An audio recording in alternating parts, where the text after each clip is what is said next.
Hello, my name is Georgia Howard, and I am a senior BFA candidate at Winthrop University with an emphasis in printmaking and sculpture. The project, What If We Were No More Than a Commodity, uses a combination of printmaking and sculpture to explore the idea of a parallel universe where the roles of humans and light sources switch places. Through random doodles, I came up with the idea of a girl with a lantern for a head. I began to wonder what other people would live in the same universe and created more characters with light sources as heads. This topic was refreshing and different from my normal subject matter, so it was easy for me to stay immersed and engaged throughout the project. Through this work, I created screen prints that are printed on paper as well as fabric. The 3 prints were hung on the wall using magnets in a singular line. The tapestries are hung from metal stands that I painted in 4 different bright colors: red, blue, green, and yellow. I chose those 4 colors to correlate with the red in the light bulb, the green in the candles, the blue in the lantern, and the yellow that is featured in the light bulb and the candles. Without the restriction of being hung up on a wall or from the ceiling, they have the possibility to be placed anywhere in the gallery. Designs and colors are shared between the prints, tapestries, and stands to make the work more cohesive. The imagery found in the screen prints is that of a light bulb, a lantern, and candles. The viewer gets a glimpse into their ordinary lives as they read, go on a date, or just laze around the home. It was fun getting to imagine the scenarios that would fit the theme of these prints.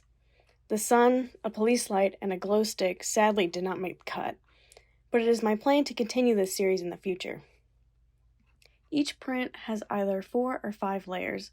While some colors changed, most stayed like the original design in Photoshop. It was entertaining using my friends as references for the different poses, and if you look closely in the candles and the lanterns prints, you can see I kept their tattoos in the design. The human objects are there only as a means to light the surroundings and set the mood. I kept them naked considering we don't dress our light bulbs and lanterns normally. Reversing the roles of humans and lights creates a sense of curiosity and absurdity, themes I have not been able to communicate until now. With printmaking, I use screen print to turn my Photoshop designs into physical pieces of art. I enjoy the process of layering ink and overlapping colors to get an effect I cannot accomplish with just Photoshop. I also enjoy the small mishaps that happen when the colors do not align perfectly. I am especially fond of screen printing because I can achieve a crisp and detailed print exactly like the drawing I create. I like to experiment with printing on different types of paper, but for this project, a sturdy white paper was the best choice. The fabric sculptures allow the parallel universe to exist in our dimension. Instead of staring at their lives hung up on a wall, now the viewer can surround a 3-dimensional object to see these characters displayed on the tapestries. I decided to keep screen printing to a minimum so the fabric could do most of the talking.